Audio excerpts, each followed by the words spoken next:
오늘 제목은 나그네 그리스도의 고난이다 라는 제목입니다.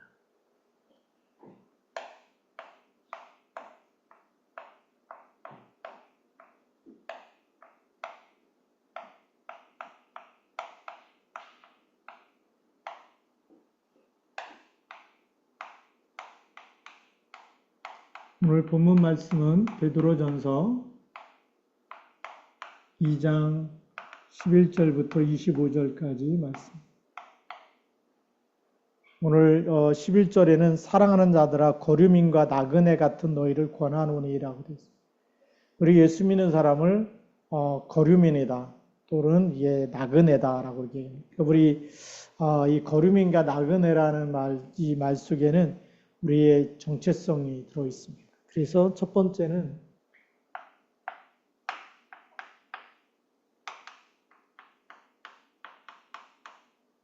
정체성이란 말은 우리가 그리스도 믿는 예수 그리스도를 믿는 자의 신분을 얘기하죠. 신분과 그 다음에 권세. 그게 우리의 정체성인데 예수 그리스도 안에 있으면 우리는 영생을 가졌고 그리스도의 삶 직분이 우리에게 성취되어지는 축복을 우리가 누리게 되어 있습니다. 그래서 왕 대신 그리스도. 왕 대신 그리스도라는 얘기는 그리스도께서 통치하시기 때문에 하나님 나라가 임하고 흑암이 무너진다는 거죠. 어둠의 세력이 떠나간다는 거 아닙니까? 예. 자, 그런데 중요한 건 뭐냐면 우리가 나그네로서 거류민과 나그네로서 너희를 권한다. 우리에게는 이런 어마어마한 신분과 권세가 있는데 그런데 우리는 거류민이고 동시에 우리는 나그네다. 거류민과 나그네의 특징은 뭐냐면 이 땅에 살고 있지만 땅에 속한 자가 아니죠. 이 땅에 살고 있지만 땅에 속한 자가 아니고 우리는 이 땅에 살고 있지만 우리는 하늘에 속한 자입니다. 땅에 속한 자가 아니라 하늘에 속한 자다. 그래서 이 땅에 사는 것은 뭐냐면 잠깐 왔다 가는 인생이에요.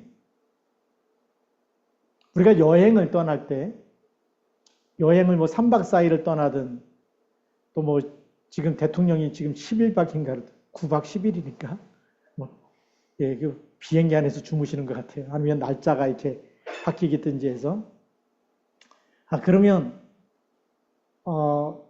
그 나라에서 영원히 돌아와야 돼요. 본향이 있어요. 본국이 있듯이. 제가 가끔 이제 대만에도 캠프 갔다 올 때도 있고 필리핀에도 갔다 거기서 잠깐 있는 거지 다시 대한민국으로 와야 되듯이. 우리는 천국 시민권을 가진 사람. 이 땅에 살고 있지만 우리는 잠깐 살다가 어디로 가요?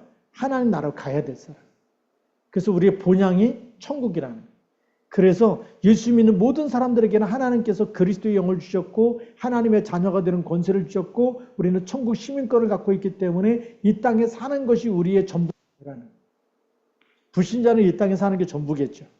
왜냐하면 영적 신분이 없기 때문에 신분과 권세가 없기 때문에 허물가지로 죽어있는 사람은 본향의 지옥인 거죠. 그러니까 이 땅에서 막 욕심을 내갖고 사는 게 맞아요. 너희 아비 여기서 났으니 너희 아비의 욕심을 너희도 행하고자 하느니라 라고 되어 있기 때문에 그래서 육체와 마음의 욕심에 끌려가는 게 맞는 거예요. 그러나 우리는 나그네로 거류민으로 있다 가기 때문에 이 땅에 잠깐 왔다 가는데 뭘 붙잡고 살아야 되냐가 중요하잖아요. 그래서 우리는 하늘에 속한 자다는 거죠. 그래서 우리에게는 뭐가 있냐면 영생이 있기 때문에 요한복음 3장 16절에 우리에게 영생을 주셨습니다. 멸망하지 않고 그 이름을 믿는 사람에게 영생을 주셨다는 것은 이 영생은 곧 하나님의 생명이죠. 하나님만이 영원하시기 때문에 이 하나님의 생명이 그의 아들 예수 그리스도 안에 있는 거죠. 그래서 요한일서 5장 11절부터 13절에 보면 하나님이 그 생명을 아들 안에 주셨고 그래서 아들이 있는 자는 생명이 있고 아들이 없는 자는 생명이 없느니라. 우리는 영생을 가진 하나님의 생명을 가졌기 때문에 하나님의 생명을 가진 사람은 육신의 생명을 가진 사람하고 다른 삶을 살라는 거죠. 다른 삶이다. 그래서 오늘 11절 말씀에 뭐라고 기록하고 있냐면 사랑하는 자들아 거류민과 나그네 같이 너희를 권하노니 영혼을 거슬려 싸우는 육체의 정욕을 제어하라. 자, 우리가 영생을 가졌어요. 우리가 이 하늘에 속한 하나님의 백성이고 하늘에 속한 자고 천국 시민권이고 하나님의 자녀가 되는 권세를 가졌기 때문에 그 신분에 맞는 삶을 살아야 되는 거예요. 그러니까 영혼을 거슬려 싸우는 육체의 정욕. 다시 말해 이 땅의 것만 계속 붙잡게 하는 게 뭐냐면 이게 육체에 속한 사람, 육신에 속한 자인데 육신에 속한 사람의 욕심. 그래서 정욕이라고 얘기하는 거죠. 이 욕심이 끝없이 땅의 것만 붙잡게 만드는 거예요. 근데 우리 영혼은 하나님의 생명이 우리 속에 들어와서 우리는 뭘 붙잡아요? 영원한 하나님의 말씀, 영원하신 하나님과 임마누엘을 누리고 영원하신 그리스도를 주로 섬기고 살아가는 줄 믿습니다. 그렇기 때문에 이 육신의 욕심을 자꾸 가져다주는 흑암 세력과 싸워야 되는 거죠. 이거는 자꾸 우리가 이 영생에 누리도록 이 영생 속에 있는 하나님의 생명 속에 있는 임마누엘과 말씀의 축복과 정말 보좌의 축복을 누려야 되는데 누리지 못하게 하는 것과 싸우라는 것. 이것을 제어해서 이것을 누려라는 거죠. 이걸 누리는 길이 뭐냐? 그게 하가다 운동이에요. 말씀을 계속 우리가 읊조릴 때마다 말씀이 우리에게 충만해지면 그 말씀이 우리의 삶 속에 성취될 줄로 믿습니다. 그래서 하나님께 영광을 돌리는 거죠. 자, 그래서 오늘 12절에 보면 너희가 이방인 중에서 행실을 선하게 가져 너희를 악행한다고 비방하는 자들로 하여금 너희 선한 일을 보고 오시는 날에 하나님께 영광을 돌리게 하려 함이라 그랬습니다. 네 번째로는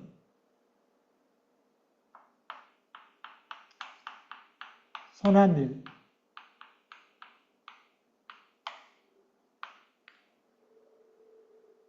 우리가 이 선한 일이 어떤 일이냐면 지구상에서 가장 선한 일이 있다면 그게 하나님이 보내신 예수 그리스도를 믿는 겁니다. 오늘 예수님께서 그런 말씀하셨습니다. 예수께서 대답하여 이르시되 하나님께서 보내신 일을 믿는 것이 하나님의 일이니라. 요한복음 6장 40절 말씀이죠.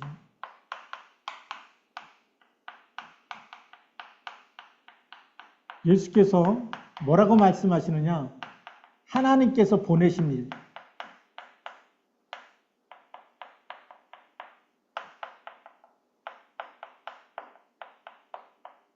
하나님께서 보내신 이분을 믿는 것. 그것이 누구의 일이라고요? 하나님의 일이다. 왜 이게 선한 일이 될까요? 지구상에서 이 세상에서 가장 선하신 분은 누구밖에 없어요? 하나님 한 분밖에 없잖아요. 그렇죠? 네. 자, 하나님만이 제일 선하시야. 하나님이 죄가 없기 때문에 하나님이 가장 선하신 분이다. 그럼 그 선하신 분이 하신 일이 가장 선한 일이죠. 그게 무슨 일이에요? 하나님이 보내신 예수 그리스도를 믿는 것이 가장 선한 일. 맞아요? 안 맞아요? 맞잖아요. 그렇죠? 예. 그래서 이 예수 그리스도를 믿게 되면 어떻게 되느냐? 예수 그리스도를 믿게 되면 예수님 우리를 죄에서 우리를 건지신 분이기 때문에 죄를 미워하게 돼 있어요. 죄를 사랑하는 것은 마귀가 주는 거잖아요. 그렇죠? 죄를 짓게 하고 욕심 부리고 그다음에 막 거짓말하고 이거는 자꾸만 악한 영이 역사하기 때문에 우리가 자꾸 죄를 지으려는 마음이 생기는 거지만 성령 충만할수록 죄를 미워하게 돼 있어요. 죄를 멀리하게 돼 있고 죄 짓는 걸 싫어하게 돼 있고 그래서 복 있는 사람은 죄인의 길에 서지 아니하며 죄인의 길에 서지 아니하고 오만한 자리에 앉지 아니하고 그렇게 말씀하고 있잖아요. 왜 그럴까요? 하나님의 영으로 충만해질수록 죄인들하고 같이 악을 도모하지 않아요. 그래서 하나님을 믿는 것이 가장 선한 일이고 이 믿는 믿음이 충만해질수록 죄를 미워하게 되어 있다. 죄를 멀리하게 되어 있다. 그래서 십계명은요 지키려고 해서 지켜지는 게 아니라 그냥 하나님 사랑하면 성령 충만해지면 그냥 죄를 미워하게 돼 있고 멀리하게 돼 있기 때문에 그냥 그건 저절로 지켜지는 겁니다. 율법으로가 아니라 그냥 하나님 사랑 안에서 회복되는 줄 믿습니다. 자, 그래서 우리가 이 말씀, 오늘 너무 중요한 말씀들을 우리에게 주고 있어요. 12절에 다시 보면 너희가 이방인 중에서 행실을 선하게 가져, 행실을 선하게 가져 너희를 악행한다고 비방하는 자들로 하여금 너희 선한 일을 보고 오시는 날에 하나님께 영광을 돌리게 하려. 이 하나님을 믿는 선하신 분이 하나님이기 때문에 그 하나님께서 보내신 일을 믿는 것이 가장 선한 일이고 그래서 그걸 통해서 하나님께 영광을, 다른 거는 하나님께 영광이 안 되잖아요. 우리가 대통령 표창을 받았다. 하나님께서 영광을 받으실까요? 상관없어요. 대통령상을 아무리 10개, 20개를 받아도 하나님이 영광을 받지 않으세요. 그거 맞잖아요. 그렇죠? 사람이 영광을 받는 거지 하나님이 영광을 받는 것은 그 사람이 하나님께 돌아올 때마다. 그래서 가장 선한 일, 하나님을 믿게 하는 것, 그리스도를 믿게 하는 것이 가장 선한 일이고 그 일을 통해서 하나님의 영광을 받으시는 줄 믿습니다. 자, 그럼 우리가 두 번째 주제는 권위에 대한 순종입니다.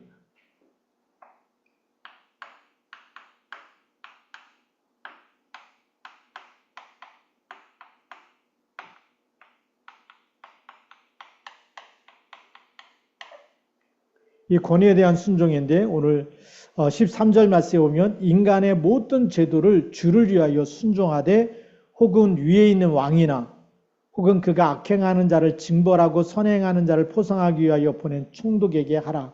왕과 총독에게. 그리고 인간의 모든 제도를 주를 위해서 해라.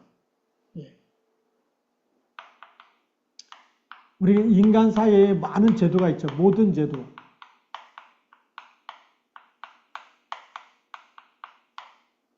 이거를 주를 위하여.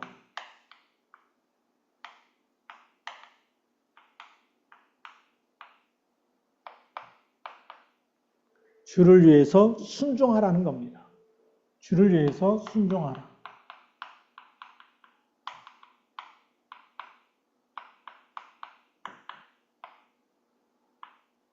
이거 순종하려면 우리가 무슨 믿음이 있어야 되냐면 하나님의 절대 주권을 믿는 믿음이 있어요.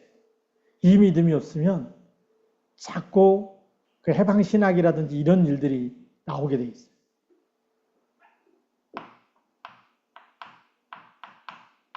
하나님의 절대 주권.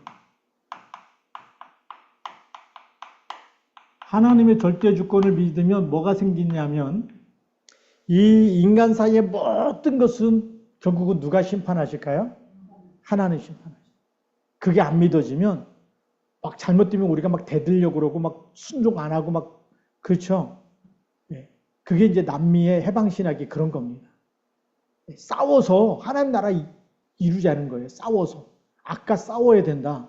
안 싸우면 그게 더 악이다. 막 이런 식으로 몰아붙이니까 막 신부들도 막 나가서 싸우고 막 그게 그래서 이제 한동안 우리나라 데모할 때 그런 신학적인 사상이 들어와서 좌파의 많은 그런 사상이 심어졌던 게 맞아요. 그래서 제가 이렇게 신학 공부할 때 보면 해방신학 이런 것들이 금서였어요. 우리는 못 읽게 하는 책 중에 하나였어요. 우리가 하나님의 절대 주권을 믿으면 하나님의 결국은 모든 왕을 심판하시는 모든 왕, 모든 권력자, 모든 대통령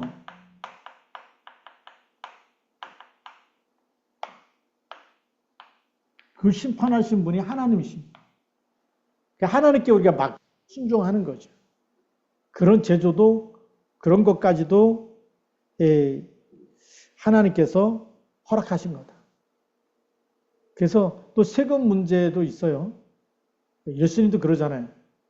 하나님의 아들이 왕의 아들이 그 세금 내는 게 맞냐 안 맞냐 그럴 때 제자들이 왕의 아들이 무슨 세금을 냅니까 그랬더니 그런데 예수님이 만왕의 왕으로 오셨잖아요. 하나님의 아들로.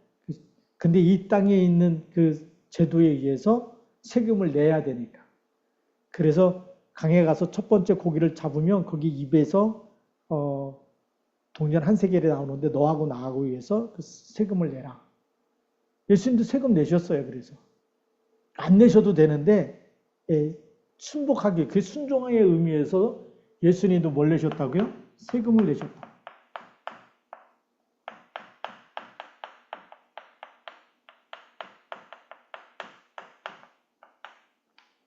이게 우리가 막 이게 하늘에 속한 자기 때문에 뭐 세금 안 내도 된다. 그러면 안 내면요.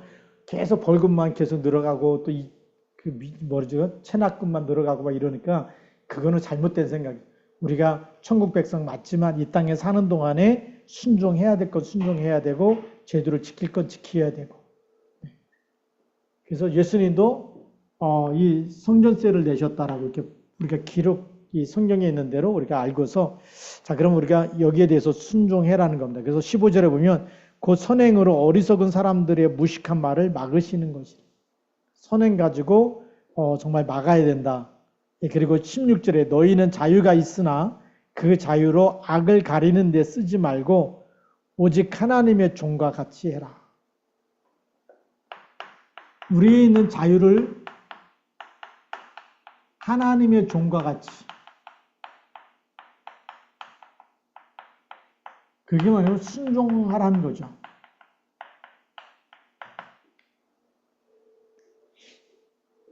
그래서 어떻게 해야 되냐 17절에 보면 또 나옵니다. 무사람을 공경하며 형제를 사랑하며 하나님을 두려워하며 왕을 존대해라. 진짜 하나님의 사람이면 무사람 모든 사람을 공경해라. 자 그러면 우리가 여기 행동적이 어떻게 해야 되느냐.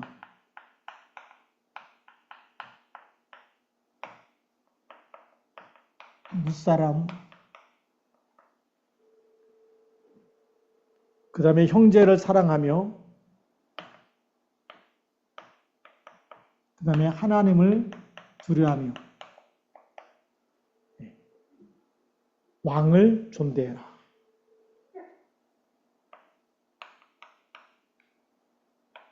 무사람을 공경하고 형제를 사랑하고 하나님을 두려워하고 왕을 존대해라. 왕을 높여드리라는 거죠. 그 사람의 위치에 맞게 우리가 섬길 줄 알아야 된다는 거. 그래서 이 하나님은 이 낮은 자가 예수님께서 그렇죠.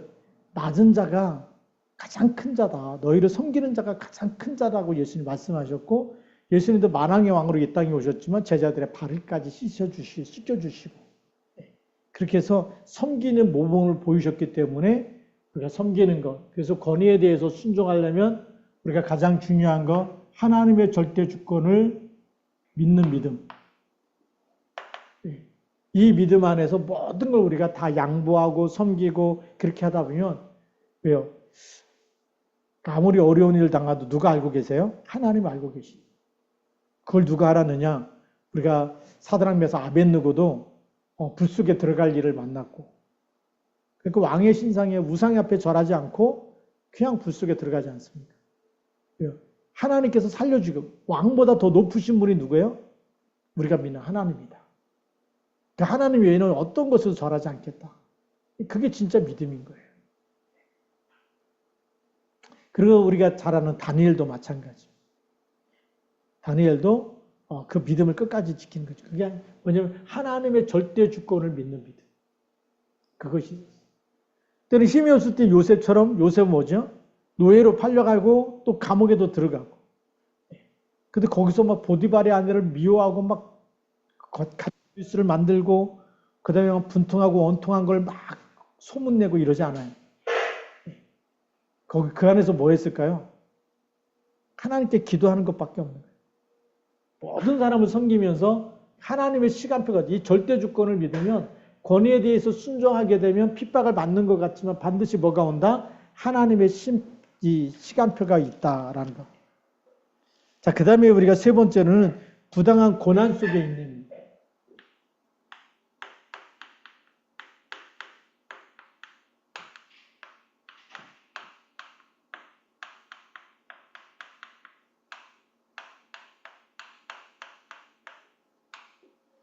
초대교회에서는 처음 예수 믿을 때는 얼마나 많은 핍박도 환난도 고난도 많았는지 몰라요.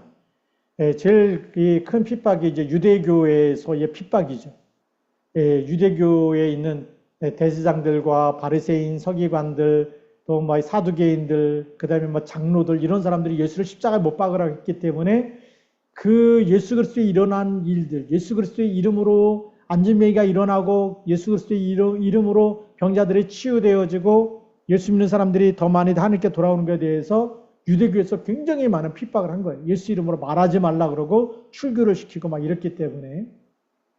그래서 그 핍박을 다 견뎠는데 나중에는 이래 로마 황제 10명이 일어나서 계속 예수 믿는 사람을 핍박하는 그 핍박 속에서도의 고난도, 부당한 고난도 견디는 이런 시기였어요. 그래서 베드로가 이제 이 마지막 부분이죠. 살아있을 때에 어떤 일이 일어났느냐. 오늘 18절부터 보면 사환들아 범사에 두려움으로 주인들에게 순종하되 선하고 관용하는 자들에게만 아니라 또한 까다로운 자들에게도 그리해라.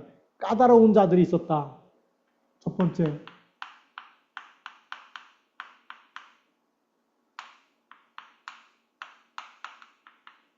우리 까다롭다는 얘기는 뭐죠? 굉장히 안 좋게 보는 겁니다. 좋은 것도 안 좋게 보고, 그렇죠? 하나 조금만 실수하면 더 뒤집어 씌우고 이런 사람들이 엄청 까다로운 사람들이죠. 근데 이런 사람들에게도 어떻게 하고요? 순종해라. 왜냐하면 이 복음운동이 일어나야 되기 때문에. 그리고 19절에 보면 부당하게 고난을 받아도 하나님을 생각함으로 슬픔을 참으며 이른 아름다우나 그랬어요.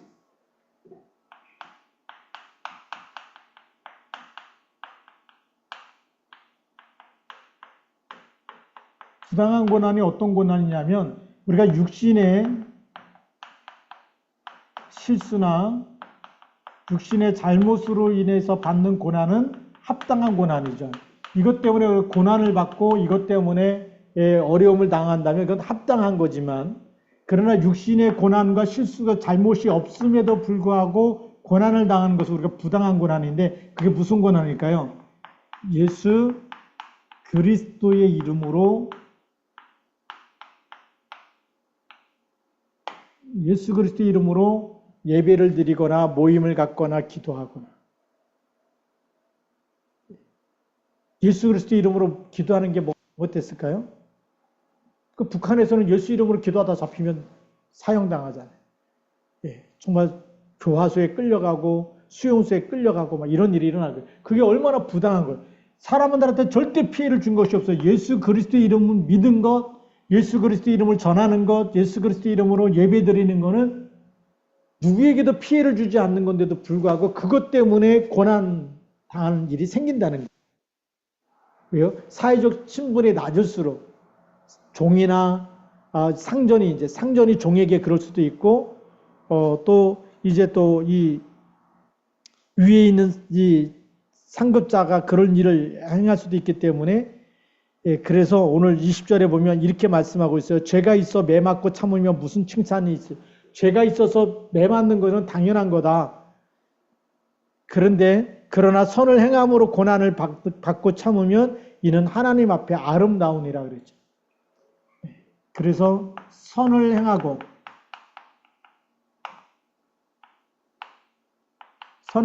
받는 고난이 있다. 이것은 어떤 일이다? 아름다운 일이다. 하나님 앞에 아름다운 일이다. 이거는 우리가 보면 상급이 있을 겁니다. 우리 예수님이 팔복에 그런 말씀하셨거든요. 나를 인해서 너희를 욕하고 핍박하고 그렇게 하면은 기뻐하고 즐거워하라. 하늘에서 뭐가 크다고요? 상이 큼이니라. 예수 그리스도 때문에 욕을 먹고 핍박을 당할 때 기뻐하고 즐거워해라. 기뻐하라. 왜냐? 하늘에서 뭐가 있다? 상이 큼이니라라고 있어요. 우리가 복음을 전하다가 욕먹고 핍박받는 것은 기뻐하고 즐거워하라는 거예요. 그게 부당한 고난 속에서 인내해야 될 이유. 그래서 우리가 예수 믿는다는 것 때문에 옛날에는 그랬어요. 우리 유교 문화 속에 있을 때 보면 교회 다니고 그러면 호적을 파낸다 그러고 막 못 다니게 하고 막 그렇게 핍박받은 게 너무 많았어요. 저희도 이렇게 전도사 때 그 강원도에서 보면 엄마 아빠는 교회 안 나오는데 그 학생이 나와요. 중학생이. 근데 엄마가 얼마나 교회를 못 다니게 하는지 어떤 때 매 맞고 나와서 수련회도 같이 가고 그랬는데, 참 너무 엄마한테만 맞으면서까지 교회 나오는 그런 학생들이 있었어요. 지금은 그런 게 없잖아요. 교회 간다고 뭐 엄마 아빠가 뭐 우리 자녀를 그러지 않는데, 저희가 그 20대 후반이죠. 그 처음 목회할 때, 전도사 할 때 보면 그 교회에 나오는 아이들이 막 초등학생, 중학생이었는데 그 아이들이 어떤 때는 매 맞고도 나오고 막 그렇게 하나님 믿으려고 했던 그런 일들이 있어요. 그거 보면 마음이 짠합니다. 그래도 하나님 사랑하는 그런 이 아이들이 있었다는 게 너무 감사해요.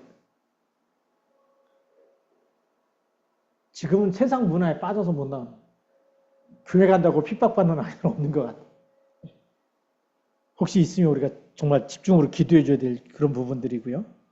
자, 그 다음에 우리가 마지막으로 그리스도의 고난의 본입니다. 네 번째로는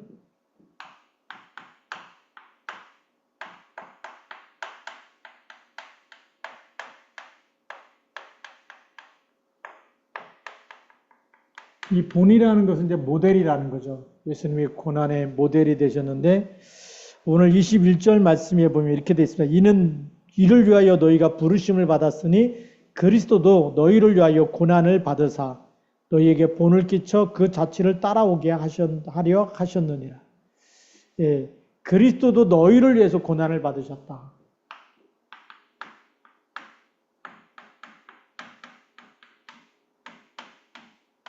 그리스도의 고난은 그 십자가 아닙니까? 십자가에서 죽으시기까지 그 신문을 당하시고 골고다에서 십자가에서 죽으시는 이 고난이죠. 이것이 우리에게는 이 십자가의 길이 결국은 우리의 생명을 사망에서 생명으로 생명을 살리는 길이었죠.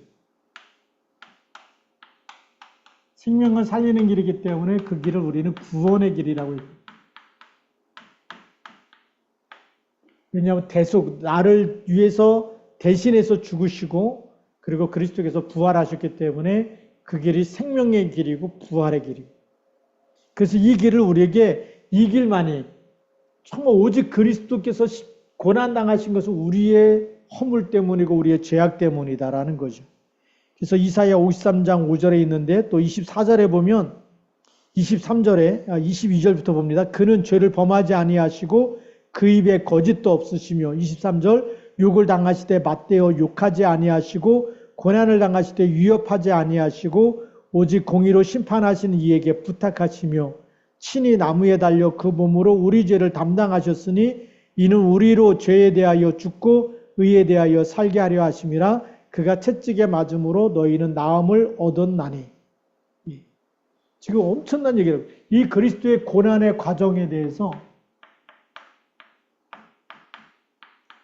그 고난의 과정을 예수님이 친히 다 담당하셨다. 그래서 죄를 범하지 않고, 말하자면 죄가 없는 분, 죄가 없기 때문에 빌라도가 그에게서 나는 죄를 찾지 못했다, 무죄하다, 예수님이 놓아주려고 얼마나 애썼는지 몰라요. 빌라도가 죄가 없다, 그 죄를 너희가 담당해라, 나는 무죄하다라고 얘기하죠. 그러니까 유대인들이 뭐라고 얘기합니까? 그 피를 우리 후손들에게 돌리라고 그렇게 막 마태복음 27장 25절에 말하고 있는 거죠. 그래서 죄가 없다. 그 다음에 23절 욕을 당하실 때 맞대어 욕하지 아니하시고 고난을 당하실 때 위협하지 않고. 왜냐하면 예수님이 말씀하시면 진짜 12영이나 더 되는 12영의 군단이 되는 1000군의 군대들이 동원돼서 싹 쓸어버릴 수도 있잖아요. 히스기야가 기도할 때 아수르 군대 18만 5천이 하루아침에 다 시체가 돼버리지 않습니까? 그러면 예수님이 말씀 한마디만 하시면 싹 쓸어버릴 수도 있는 거예요. 예수님이 잡히실 때 그랬다고요. 내가 12영이나 되는 군대를 보내서 너희를 다 물리칠 수 없었겠느냐라고까지 말씀하시죠. 그런데 위협하지 않으셨다. 고난받으면서도 위협이라는 게 협박하지 않았다. 이길 수 있는 권세를 가졌지만 그 위협하지 않고 우리 죄를 다 담당하셔야 되기 때문에 친히 나무에 달려서, 그래서 하나님께 부탁했다.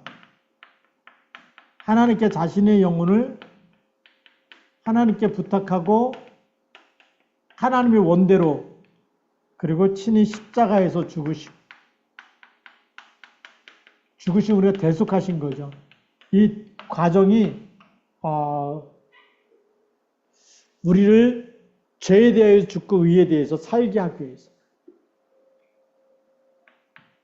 왜 이렇게 하셨느냐가 중요하잖아요. 그리스도의 고난의 이 본 십자가에서 왜 이렇게 죽으시고 부활하셨냐. 결국은 누구 때문에? 우리 죽으심으로 말미암아 예수 그리스도의 죽으심은 그 우리를 살리십니다. 결국은 나를 살리기 위해서 예수 그리스도의 죽으심이 나를 살리는 대속하심으로 인해서 나를 살리는 길이기 때문에 이 길밖에는 다른 길이 없어요. 예수 그리스도의 보혈의 피를 믿는 길밖에는 우리는 구원의 길이 있다 없다? 없다. 모든 죄에서 빠져나오는 길은 그리스도의 피밖에 없어요. 그래서 그가 채찍에 맞음으로 너희는 나음을 얻었다. 이분이 채찍에 맞으신 것을 통해서 우리는 뭐가 됐다? 나음, 치유를 받았다. 회복이 된 겁니다. 그래서 25절에 보면 너희가 전에는 양과 같이 길을 잃었더니 이제는 너희 영혼의 목자와 감독 되신 이에게 돌아왔느니라. 우리 결론입니다.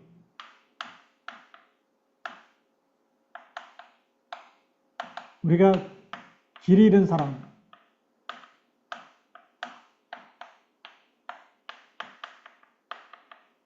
방황하는 사람이죠. 우리가 길을 모르면 어디로 가야 될지 왔다 갔다 시간만 허비하고 인생 허비하고 다 살고 나면 내가 뭘 위해서 살다 갔는지 허무하고 이럴 텐데 그렇게 길 잃은 자였는데 하나님은 우리에게 예수 그리스도 통해서 우리에게는 목자가 되시고 그래서 우리에게 목자가 되셨기 때문에 우리는 길을 찾은 사람이다. 하나님 만나는 길, 모든 저주와 재앙에서 빠져나오는 길, 지옥 권세에서 빠져나오는 길, 모든 운명과 팔자에서 빠져나오는 길을 안내주신 분이 누구라고요? 예수 그리스도. 예수 그리스도께서 우리에게 목자가 되시고 우리에게 감독이 되신다.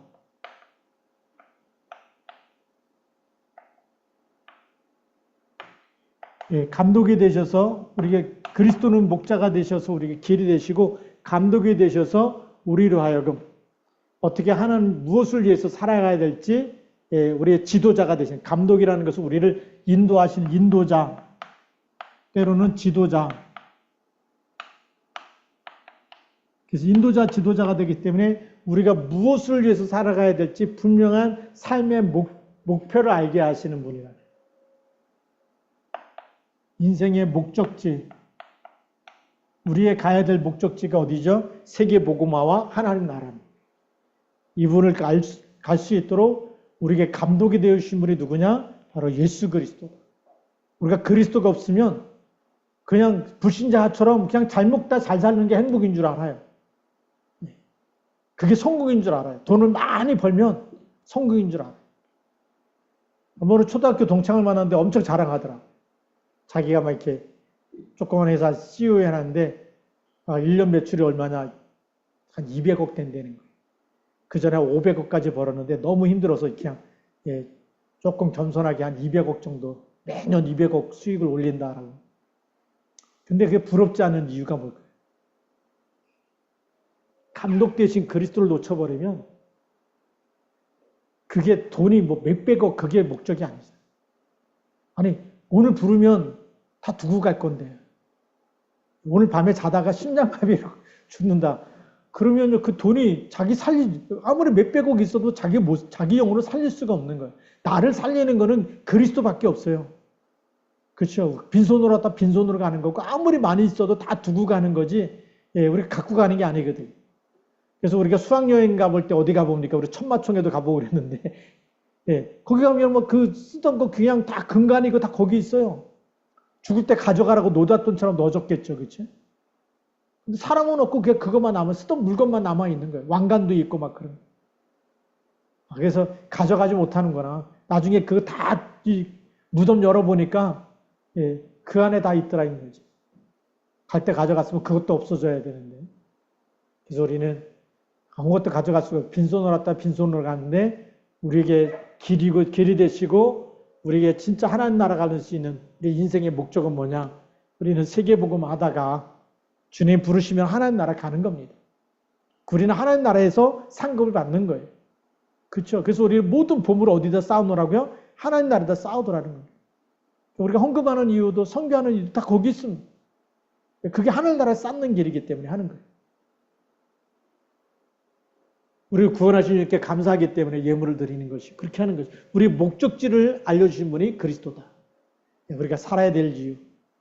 그래서 그리스도께서 우리에게 영생을 주셨기 때문에 우리도 그 이름을 전하면서 정말 영혼 살리는 것이 가장 큰 하나님의 기뻐하는 일인 줄 믿습니다. 그래서 우리가 너희 영혼의 목자와 감독 되신 이에게 우리가 돌아왔다. 그렇기 때문에 이제는 어떻게 하죠? 떠나지 않고 함께 살아야 될 줄로 믿습니다. 우리가 임마누엘 누리면서 사는 거죠. 그래서 우리가 믿음으로 이렇게 승리하기를 주님의 이름으로 축복합니다. 기도하시겠습니다.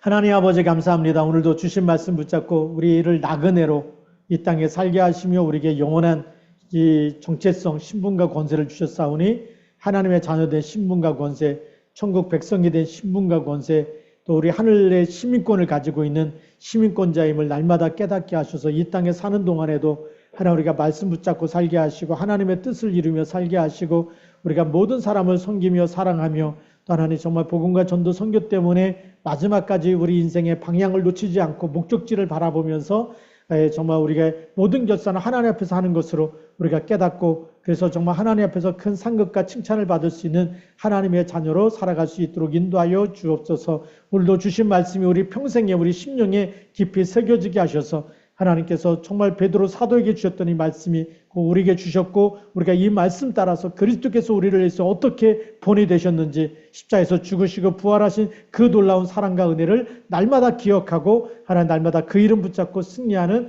하나님의 자녀가 되게 하옵소서.